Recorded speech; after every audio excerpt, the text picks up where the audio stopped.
माँ बाप बस माँ बाप होते हैं, केयर टेकर, नौकर या आया नहीं। मुंबई, जहाँ किसी को सांस लेने तक की फुर्सत नहीं है। सब भाग रहे हैं किसी न किसी दौड़ में, दौड़ भी ऐसी कि जिसकी कोई मंजिल नहीं है, बस भागते रहना है। पर क्यों? क्योंकि सभी तो भाग रहे हैं। लेकिन इस भाग दौड़ के चक्कर में जो सबसे ज्यादा पिस रहे हैं वो हैं बच्चे और बूढ़े। कैसे? चलिए जानते हैं आज की कहानी के माध्यम से। हमारी आज की कहानी है बुढ़ापा किसी का गुलाम नहीं। शीला जी अपने छोटे मोटे काम में व्यस्त थी। तभी फोन की घंटी बजी। फोन उठाया तो उधर से आवाज आई, हेलो माँ, कैसी हैं आप? अमित ने फोन पर पूछा तो शीला जी, जो बहुत समय से अपने बेटे की आवाज तक सुनने को तरस गई थी, मारे खुशी के कपकपाती आवाज में बोली, मैं ठीक हूँ बेटा, बहुत समय बाद फोन किया, आज माँ की याद कैसे आ गई? तभी अमित ने कहा, वो माँ, बात ऐसी है कि काम की व्यस्तता के कारण मैं तो आपसे मिलने नहीं आ सकता, और पिताजी के जाने के बाद आप ही तो बहुत अकेली हो गई होंगी। इसलिए आपकी बहू और मैं चाहते थे कि अब आप हमारे साथ ही रहें। अपने बेटे के मुंह से अपने लिए चिंता भरे शब्द सुनकर बरसों से अपने बेटे से दूर रह रही शीला जी की आंखें भर आईं। वर्षों बाद आज उन्हें ऐसा महसूस हुआ कि जैसे उनका अपना भी कोई इस दुनिया में रहता है। और आज जब अमित ने उनसे साथ रहने को कहा तो बिना कुछ समझे बेटे के मुंह में बंधी शीला जी ने तुरंत खुशी खुशी हाँ कर दी। फिर अमित ने कहा, माँ, मैं 1 सप्ताह बाद का टिकट करा देता हूँ, आप आ जाइएगा। अच्छा माँ, एक काम और कीजिएगा, आप किसी अच्छे से प्रॉपर्टी डीलर से बात करके अपने गांव वाले मकान और अचार की फैक्ट्री को बेच दीजिए और उन पैसों को मेरे अकाउंट में ट्रांसफर करवा दीजिए। इससे पहले कि शीला जी कोई कारण पूछती, उससे पहले ही उनके बेटे अमित ने कहा, माँ, बात ये है कि मैंने यहाँ लोन पर अपना एक फ्लैट खरीदा है और उस लोन को चुकाने के लिए मुझे पैसों की बहुत जरूरत है। इसलिए आप जल्दी से सब कुछ बेचकर पैसे मेरे अकाउंट में ट्रांसफर करवा दीजिए। बेटे की बात सुनकर शीला जी बोली, बेटा, अगर तुम कहते हो तो मैं मकान बेच देती हूँ, उससे इतना पैसा तो आ ही जाएगा कि तुम्हारा लोन उतर जाए। लेकिन फैक्ट्री को मैं नहीं बेच सकती। अचार की फैक्ट्री से बहुत सी औरतों को रोजगार मिला हुआ है।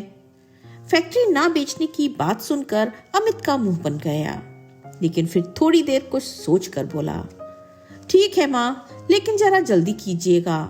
ऐसा कहकर अमित ने फोन रख दिया। आज पूरे 6 महीने के बाद शीला जी के बेटे अमित ने उन्हें फोन किया था। काफी समय से शीला जी गुमसुम सी रहती थी, लेकिन आज जब उनके बेटे का फोन आया तो उनकी खुशी का ठिकाना नहीं रहा। लेकिन फोन उठाते ही उनके बेटे ने जो कहा वो सब सुनकर वो फिर से उदास हो गईं। अभी तक जिस चेहरे पर अपने बेटे के फोन आने की खुशी थी, वो खुशी एकाएक कहीं गायब हो गई। सब कुछ शून्य हो गया। परंतु उनके मन को ये तसल्ली हुई कि अब उन्हें अपने बेटे, बहू और पोते के साथ रहने को मिलेगा, जिसके लिए वो बरसों से तरस रही थी। इसलिए अपने बेटे के कहने पर वो अपना खुद का मकान बेचने को राजी हो गई। देखा जाए तो शीला जी गांव के लोगों के लिए किसी प्रेरणा से कम नहीं थी। पहले एक भयानक एक्सीडेंट में उनके पति की मृत्यु हो गई थी। उस समय शीला जी के पास कुछ जमीनें थीं, जो उनके ससुर जी ने उनके नाम पर कर दी थीं, जिनके सहारे उनका अच्छा खासा गुजारा हो जाता था। परंतु अपने बेटे अमित की उच्च शिक्षा का खर्च निकालने के लिए धीरे धीरे उन्होंने सारी जमीनें बेच दी। लेकिन फिर घर का खर्च चलाना मुश्किल हो गया और खर्च निकालने के लिए उन्होंने घर में ही अचार बनाकर बेचना शुरू कर दिया। धीरे धीरे उनके अचार के काम का इतना विस्तार हो गया कि उन्होंने 2 कमरों की एक फैक्ट्री भी डाल दी।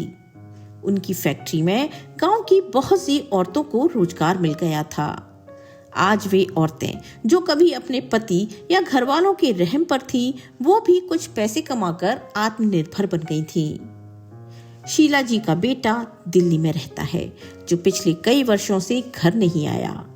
दिल्ली में रहते हुए उसने एक मॉडर्न लड़की से शादी भी कर ली। उनका 7 साल का एक बेटा भी है। अंतिम बार अमित अपनी माँ के पास उस समय आया था जब उसने नई नई शादी की थी, परंतु उसकी मॉडर्न पत्नी शिखा को गांव का माहौल बिल्कुल भी पसंद नहीं था। इसलिए 2 ही दिन में वे लोग चलते बने और उसके बाद कभी गांव नहीं आए। गांव वाले आपस में अक्सर बातें किया करते कि शीला का बेटा बड़ा ही धोखेबाज है, उससे बिल्कुल भी प्यार नहीं करता। भला कोई बेटा अपनी माँ से इतने वर्षों तक दूर रह सकता है? ऐसी बातें सुनकर शीला जी अक्सर परेशान होकर अपना धीरज खो देती थी और फूट फूट कर रोने लगती थी। वो नहीं चाहती थी कि उनके बेटे के बारे में कोई भी कुछ भी बुरा भला कहे। कोई भी व्यक्ति जब भी उनके बेटे के बारे में पूछता तो वो हमेशा कहती कि उनका बेटा बहुत दूर रहता है और यहाँ आने के लिए अपनी नौकरी से समय नहीं निकाल पाता। परंतु रोज रात को उनकी अपने बेटे से बात होती है। एक दिन भी बात न हो तो उनका बेटा परेशान हो जाता है। हालांकि ये बात किसी से भी छिपी नहीं थी कि उनका बेटा उनसे रोज फोन पर बात करना तो दूर, उनसे कभी हालचाल पूछने के लिए भी फोन नहीं करता। ये तो शीला जी ही थी जो अपने बेटे से बात करने के लिए अक्सर फोन लगा लिया करती, परंतु पिछले 6 महीने से तो उनके बेटे ने उनका फोन उठाना भी बंद कर दिया था। वो अपनी ही दुनिया में खुश था, लेकिन शीला जी ने अपने बेटे से कभी कोई शिकायत नहीं की। आखिर माँ जो ठहरी। परंतु आज जब शीला जी के बेटे ने उन्हें अपने पास आने को कहा तो ये सुनकर उनकी आंखों में एक अलग ही चमक आ गई। वो तुरंत जाकर गांव के सरपंच से मिली और उन्हें सारी बात कह सुनाती हैं। वो सरपंच जी को बताती हैं, सरपंच जी, मेरा बेटा अमित मुझे अपने पास रहने के लिए बुला रहा है और उसे कुछ पैसों की जरूरत भी है, इसलिए मैं अपने घर को बेचना चाहती हूँ। यदि आपकी नज़र में कोई ऐसा व्यक्ति है जो घर खरीदना चाहता है तो कृपया मुझे बताइए। इस घर को उचित दामों पर बेचने के बाद मैं अपने बेटे के पास चली जाऊंगी। तभी सरपंच ने कहा, अरे शीला काकी, आपकी बात बिल्कुल ठीक है, लेकिन एक बात तो बताइए, आप जब अपने बेटे के पास चली जाएंगी तो आपका कारोबार कौन संभालेगा? गांव की बहुत सी महिलाओं का खर्चा पानी तो आपकी अचार की फैक्ट्री से ही निकलता है। आप चली जाएंगी तो जितनी भी महिलाएं आपकी अचार की फैक्ट्री पर आश्रित हैं, उनका क्या होगा? अचार तो केवल आपके हाथों का बनाया हुआ ही लाजवाब होता है।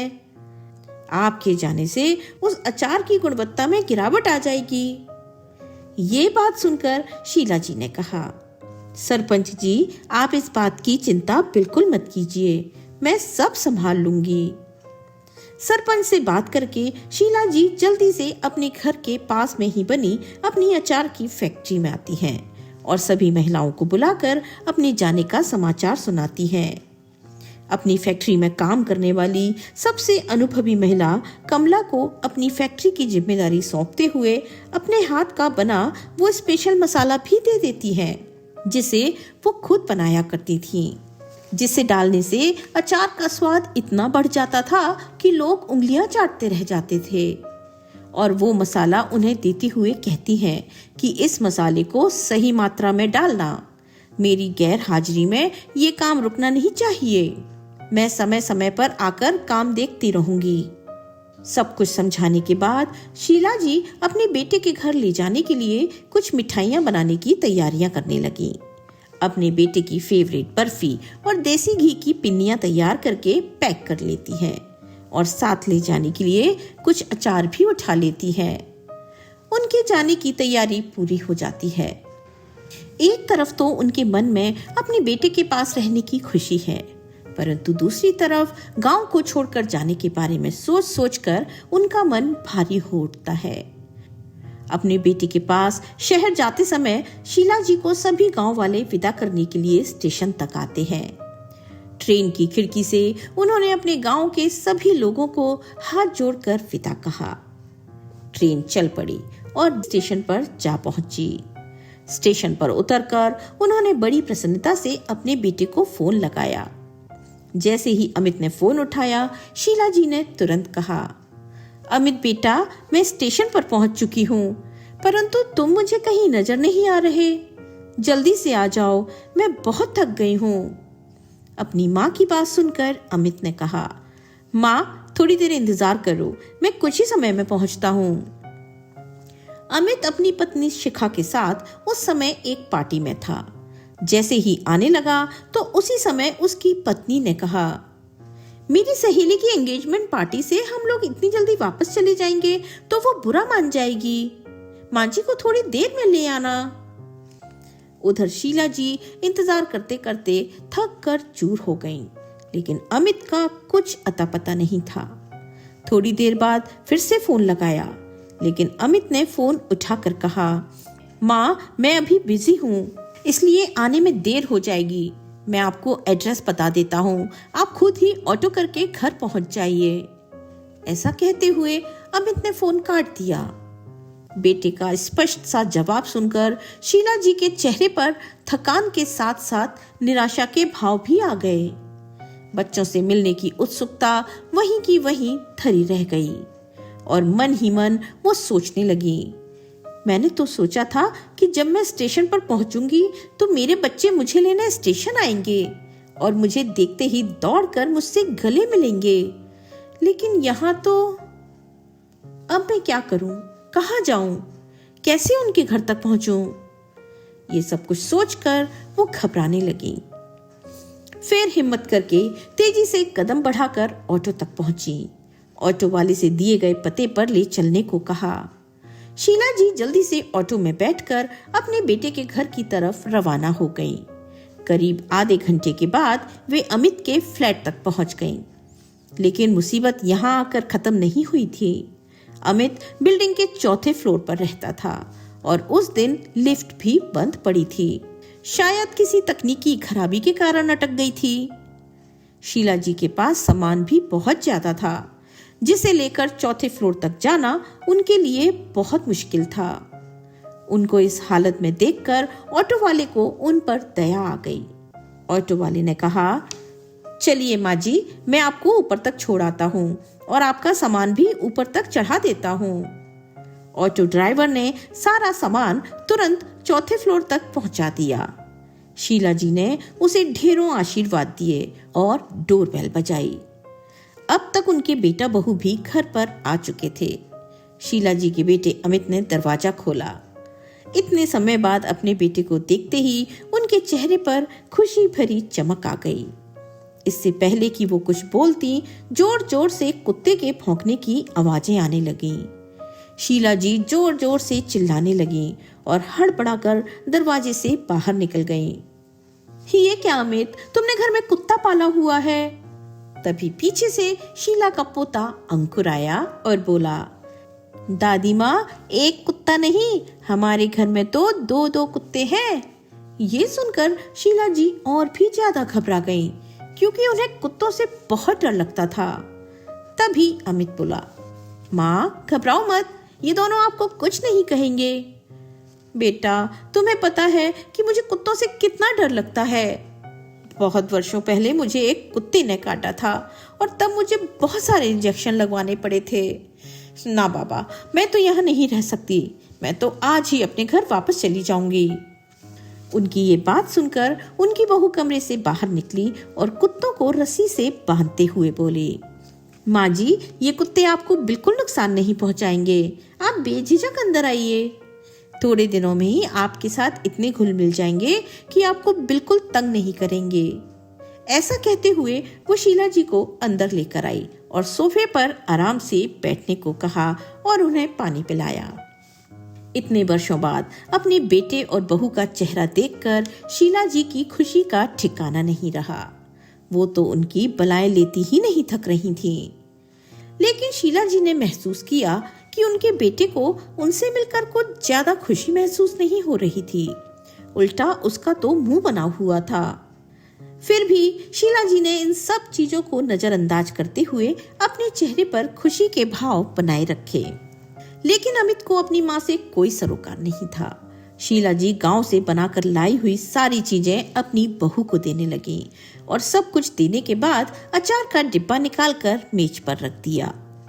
जैसे ही अचार का डिब्बा निकाला, अमित बौखला उठा और झुंझलाते हुए बोला, आप यहाँ भी अचार ले आई? क्या आपको नहीं मालूम कि मुझे अचार की खुशबू जरा भी पसंद नहीं है? मुझे अचार की महक तक नहीं चाहिए अपने घर में।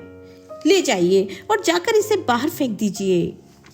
अमित के इतना कहने पर शीला जी ने तुरंत अचार के डिब्बे को वहां से उठा लिया और वापस अपने बैग में रख दिया। अभी घर पहुंचे उन्हें 2 घंटे भी नहीं बीते थे कि उनकी बहू शिखा उन्हें पूरा घर दिखाने लगी और सारी जगह दिखाने के बाद उन्हें रसोई घर में लेकर आ गई और बोली, माँ जी, ये हमारा रसोई घर है। सारा राशन रसोई घर में नीचे की अलमारियों में ही रखा है और कुत्तों के खाने पीने का सामान अलग से बने इस डोर में रखा हुआ है। ऐसा कहते हुए एक एक करके बारीकी से सारे सामान के बारे में बताने लगी कि कौन सा सामान कहाँ रखा है। शीला जी ये सोचकर हैरान थी कि उनकी बहू आते ही ये सारी बातें उनको क्यों समझा रही है, कौन सी चीज कहाँ रखी है, ये सब बातें क्यों बता रही है। ये बात वे समझ नहीं पा रही थी। इतने में उनका पोता अंकुर बोला, दादी, क्या आपको मालूम है कि हम 1 महीने की छुट्टियों के लिए बाहर घूमने जा रहे हैं? हम वहां पर खूब मस्ती करेंगे। ये बात सुनकर शीला जी प्रश्नवाचक निगाहों से अपने बेटे बहू की तरफ देखने लगी। तभी उनका पोता अंकुर फिर से बोला, अरे दादी, आपको नहीं पता था क्या? तभी तो मम्मी पापा ने फोन करके आपको यहीं पर बुला लिया है ताकि हमारे जाने के बाद आप हमारे पेट्स का ध्यान रखो और हमारे घर की भी देखभाल करो। ये बात सुनकर तो शीला जी के पैरों तले जमीन ही खिसक गई थी। उनके आश्चर्य का ठिकाना न रहा, क्योंकि अब तक तो वो यही सोच रही थी कि उनके बेटे बहू को उनकी बहुत चिंता है, जिस कारण उन लोगों ने उन्हें बुलाया है। वो कुत्तों से दूर ही रहती थी और अब तो उन्हें उनकी देखभाल करनी पड़ेगी। ये सोचकर ही शीला जी अंदर तक कांप गई और अपने बेटे से बोली, बेटा, तुम तो जानते हो कि मुझे कुत्तों से कितना डर लगता है, फिर भी तुम मुझे यहाँ अकेला इन कुत्तों के साथ छोड़कर जा रहे हो। मुझसे नहीं हो पाएगा ये सब काम। फिर अमित ने अपनी माँ को समझाते हुए कहा, ये आप कैसी बातें कर रही हैं? ये कुत्ते बस 2-4 दिन ही आपको परेशान करेंगे, उसके बाद तो इन दोनों से आपकी दोस्ती हो जाएगी। ऐसा कहते हुए अमित अपने कमरे में चला गया। बेचारी शीला जी, उन्होंने तो ये सोचा था कि वो अपने बेटे बहू के साथ हंसी खुशी से रहेंगी, लेकिन यहाँ तो उल्टा ही हो गया। उनके बेटे बहू ने तो उन्हें अपने घर की नौकरानी बनाकर रख दिया था। शीला जी अपने ख्यालों में ही थी। तभी उनकी बहू शिखा बोली, माँ जी, आप यहाँ अकेली नहीं रहेंगी। काम वाली बाई तो रोज आती है, वो आपकी हर काम में मदद कर देगी। खैर, जब रात बीती और सुबह हो गई तो बेटा बहू अपने बेटे को साथ लेकर छुट्टियां मनाने के लिए सामान पैक करके निकल पड़े। अब घर में बची सिर्फ शीला जी, जो कि अकेली घर में रह गई थी। परंतु फिर भी उनके मन में एक संतुष्टि थी कि चलो, काम वाली बाई तो आ ही जाएगी, तो उनका काम हल्का कर देगी। अभी सोच ही रही थी कि अचानक फोन की बेल बजी। उनकी बहू शिखा ने फोन पर कहा, माँ जी, काम वाली बाई कुछ दिनों के लिए नहीं आ पाएगी। अभी अभी उसका फोन आया था। उसका पति अचानक बीमार हो गया है और अस्पताल में भर्ती है, तो घर पर सारा काम आप ही देख लेना। इतना कहकर उसने फोन रख दिया। इतने बड़े घर में शीला जी दोनों कुत्तों के साथ अकेली रह गई। वे कुत्तों से बहुत डरती थीं, परंतु फिर भी उन्हें खाना खिलाने की कोशिश करने लगी। लेकिन दोनों कुत्ते अनजाना चेहरा देखकर बेकाबू हुए जा रहे थे और जोर जोर से भौंक रहे थे। वे दोनों शीला जी को तंग कर रहे थे। पूरे घर में उधम मचा कर रखा हुआ था। जिस प्रकार से उनकी बहू ने उन्हें खाना देने को कहा था, वे उसी तरह से उन्हें खाना खिलाने लगी। फिर धीरे धीरे दोनों कुत्तों से उनकी दोस्ती होने लगी और कुछ ही दिनों में वे दोनों उनकी सारी बात मानने लगे और उनके साथ घुल मिल गए। शाम के समय शीला जी थोड़ी देर के लिए कुत्तों को टहलाने के लिए बाहर ले जाती थीं। धीरे धीरे सोसाइटी के बहुत से लोगों के साथ उनकी जान पहचान हो गई। वे कभी कभी उन लोगों को अपने हाथ का बना हुआ अचार भी छोटे छोटे डिब्बों में डालकर देती थीं। जब सोसाइटी के लोगों ने उनके अचार का स्वाद चखा तो सब लोगों ने उनके अचार की बहुत तारीफ की। यहाँ भी उनके अचार की मांग होने लगी, परंतु शीला जी अपने बेटे के डर से अचार नहीं बना सकती थीं। इसलिए जो अपने साथ लाई थी वही लोगों में बांट दिया। एक दिन जब शीला जी अपने कुत्तों को घुमाकर लिफ्ट से ऊपर की ओर आ रही थीं, जैसे ही लिफ्ट का दरवाजा खोला तो उन्होंने देखा कि बाहर फर्श पर एक खूबसूरत सी पोटली पड़ी थी। उन्हें लगा कि शायद इसमें कोई कीमती चीज हो सकती है जो किसी के हाथ से गलती से गिर गई है। ऐसा सोचकर उन्होंने उस पोटली को उठाया और जब घर जाकर उसे खोलकर देखा तो उसमें सोने के जेवर थे। ये देखकर उन्हें बड़ी हैरानी हुई। फिर कुछ सोचकर उन्होंने उस पोटली को अपने पास ही रख लिया। अगले दिन सुबह उन्हें सोसाइटी में कुछ शोरगुल की आवाजें आने लगी। शोरगुल सुनकर शीला जी बाहर निकली तो उन्होंने देखा कि एक लड़की फूट फूट कर रो रही थी और उसकी माँ उसे लगातार डांट रही थी। पूछने पर पता चला कि उसकी कुछ ही दिनों में शादी है और उसने अपने सोने के गहने कहीं गुम कर दिए हैं। ये सुनकर शीला जी उस लड़की के पास गईं और उससे पूछने लगी कि तुम्हारे जेवर किस चीज में रखे थे? तो उसने बताया कि वो एक पोटली में रखे थे। ये सुनकर शीला जी तुरंत अपने फ्लैट में गई और थोड़ी ही देर में वो पोटली लेकर आ गई और उसे देते हुए बोली, बेटा ये पोटली मुझे लिफ्ट के बाहर गिरी हुई मिली थी, तो मैंने इसे अपने पास सुरक्षित रख लिया था ताकि ये जिसकी अमानत है मैं उसके हाथों में सौंप सकूं। अब अपनी इस अमानत को संभाल कर रखना। शीला जी की सरलता और समझदारी पर सोसाइटी के सभी लोग उनसे बहुत प्रभावित हुए। अब तो उन्हें यहाँ भी बहुत मान सम्मान दिया जाने लगा। लोग उन्हें काकी कहकर बुलाने लगे, जैसे कि उन्हें गांव में बुलाया जाता था। एक दिन सोसाइटी में एक मीटिंग रखी गई। अपने बेटे और बहू की तरफ से शीला जी उस मीटिंग को अटेंड करने चली गईं। मीटिंग में सभी को ये जानकारी दी गई कि उनकी सोसाइटी में खाना बनाने की प्रतियोगिता आयोजित की जा रही है और जो लोग भी इस प्रतियोगिता में हिस्सा लेना चाहते हैं वो इसमें भाग ले सकते हैं। फिर क्या था, समिति के बहुत से लोगों ने उस प्रतियोगिता में भाग लिया, लेकिन शीला जी सारी बात सुनती हुई चुपचाप बैठी रहीं। उन्होंने किसी से कुछ नहीं कहा। तभी सोसाइटी वालों ने उनसे कहा, अरे काकी, आप तो बहुत अच्छा अचार बनाती हैं, तो क्यों ना आप भी इस प्रतियोगिता में हिस्सा लें। इस प्रतियोगिता में जीतने वाले को 1 लाख रुपए इनाम की राशि दी जाएगी। समिति के सभी लोगों के आग्रह किए जाने पर शीला जी प्रतियोगिता में हिस्सा लेने के लिए तैयार हो गईं। प्रतियोगिता की तैयारी के लिए उन्होंने अचार बनाना शुरू कर दिया।